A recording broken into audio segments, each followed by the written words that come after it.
If you ever wish Pokemon were real, then you probably forgot that Beedrill exists. He's this giant 3-foot tall bee with giant drills for hands that also happen to be poisonous. It has 3 poisonous stingers on its forelegs and its tail. They are used to jab its enemy repeatedly. Its best attack involves flying around at high speed, striking with poison needles, then flying off. Flies at violent speeds, all the while stabbing with the toxic stinger on its rear. From these Pokédex entries alone, we can infer that Beedrill is by far one of the most sinister, dangerous, powerful Pokemon in the whole series. So beating the Elite Four with him should really not be a problem. For this challenge, I will be using Emerald, my shiny Beedrill from Let's Go Pikachu. In order to start the challenge, we must first get Beedrill up to level 100. I decided to farm Chansey and Cerulean Cave, but that was too boring, so then I decided to just grind the Elite Four to level him up. But then I realized that was too hard, so I decided to farm Chansey and Cerulean Cave instead, because it's the only other way you can get your Pokemon to level 100 in this game without losing your mind. You see, in Pokemon Let's Go Pikachu and Eevee, as opposed to fighting Pokemon in the wild, you get experience primarily from catching wild Pokemon, which seems cool at first until you realize how tedious it becomes. Instead of just killing tons of Pokemon in the wild for free, you have to buy Pokeballs in order to get XP so that you can progress in the game. What's even worse is that Chansey is called Chansey because of the low catch rate she has. I expected this to go poorly, however, I was off to a great start. I was catching tons of Chanseys, my levels were going through the roof. Then, Chansey ran away and broke my streak. This was a bit of a setback. The whole reason I was chaining Chansey was so that I would get bonus experience for catching them. My Beedrill was only at level 50 something, and I had to get it all the way up to level 100 somehow. Then, as if that wasn't bad enough, I was low on money, and eventually I was going to run out of balls. So I went back and beat the Elite Four so that I could buy more balls to catch more Chanseys to level my Beedrill up to level 100. After I beat the Elite Four, I stocked up on balls and then went back to trying to catch more Chansey. I did this for a bit before deciding to feed my Beedrill a copious amount of candy so that his stats would increase. Then I went back to catching Chanseys, but before I did that, I decided to walk around the museum for a bit. I knew at this point that the video was going to take a while to make, and I wasn't about to waste weeks of my life on a 5-minute video, so I had to artificially lengthen the runtime somehow. Something interesting about the museum is that there's actually a reference to Deoxys here. There are 4 meteors encased behind glass on the 2nd floor, which is a reference to Deoxys and his 4 different forms. After I was done at the museum, I went back to grinding Chanseys. Using 2 controllers really helped out a bit. I was able to get tons of XP for doing practically nothing.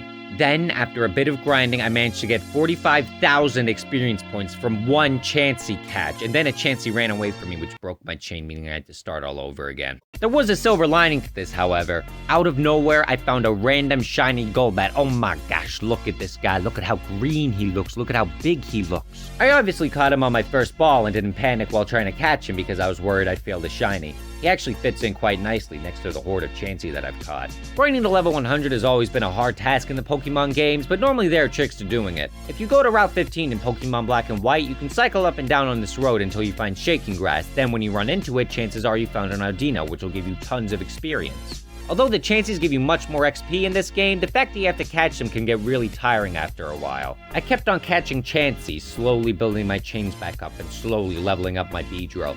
At one point I found a dome fossil, which I didn't even know you could find in this cave. There's actually a ton of great items that randomly spawned here. Finding lots of Ultra Balls here definitely helped me out, given how frequently Chansey breaks free from them. During the making of this video, I actually received a special Beedrill card that I had ordered in the mail.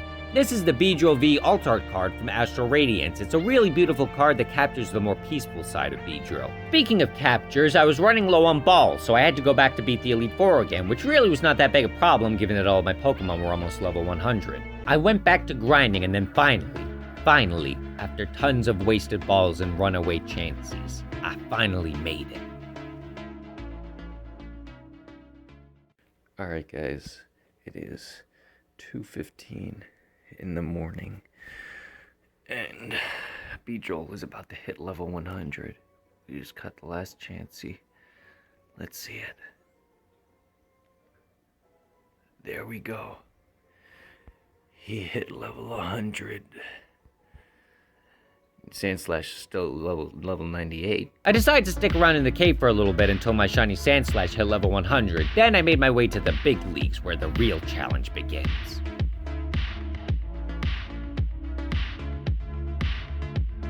Before challenging the Elite Four, I made sure my Beedrill had a decent moveset. I made it forget Harden because status moves are bad, and then went to the museum so that I could draw the video's runtime out some more.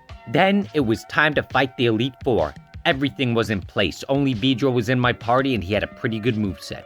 it was finally time to take on the Elite Four. First up was Lorelei, the Ice Trainer. Since her team is a mix of Ice and Psychic-type Pokemon, I spammed Brick Break and X-Scissor and had like 0 problems beating her. Next was Bruno, the Fighting-type Elite Four member. I was pretty nervous going in since I wasn't sure if I'd be able to counter him effectively, but it turns out the Fighting Pokemon don't do so good against having poison thrown in their face. Emerald also dodged a couple of hits because of the power of friendship. I love this Pokemon so much, man. Now that Bruno was defeated, it was time to take on Agatha. Agatha specializes in Ghost-type Pokemon who are immune to Fighting-type moves, meaning that I couldn't spam Brick Break this time around. At first, this seemed like a problem, but then, despite all the fire attacks, I managed to finally get her down to her final Gengar, who killed me with a Shadow Ball. At this point, I was pretty bummed out. I just spent all this time trying to get my Beedrill up to level 100, and I was pretty sad that I had lost. I went to the museum to think up a new strategy. Then, as I was looking at the Aerodactyl, it hit me. I knew what I had to do. What I had to do was buy the Mega Beedrillite and evolve my Beedrill into Mega Beedrill. Look at this guy. This guy looks so dangerous. He's got 5 stingers on him. He has black stripes like caution tape does. He has red eyes like that one Pokemon, Beedrill. Now that I had the most powerful Pokemon known to man, after defeating Lorelei and Bruno's Pokemon with the sheer power and brute force of Mega Beedrill, I picked up right where I left off in my battle against Agatha. I Mega Evolved Beedrill and almost killed Arbok in one hit, but then he paralyzed me, but I got better. I killed Golbat, then Marowak, then Weezing, then Arbok for real this time, then her 2 Gengars back to back with a classic spamming of X-Scissor. Agatha was finally defeated. Now it was time for the true test, battling Lance. Now Lance is a Dragon-type trainer. Dragon-type Pokemon are known for being notoriously powerful. However, in Generation 1, there is like 3 of them.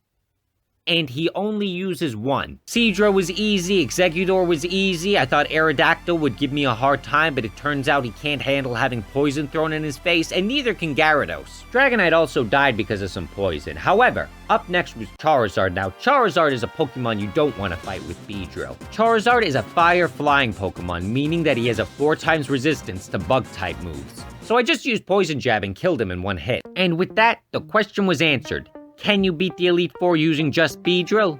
Yes, you can, and it's amazing. But now one more question remains. Can Beedrill beat the champion all by himself?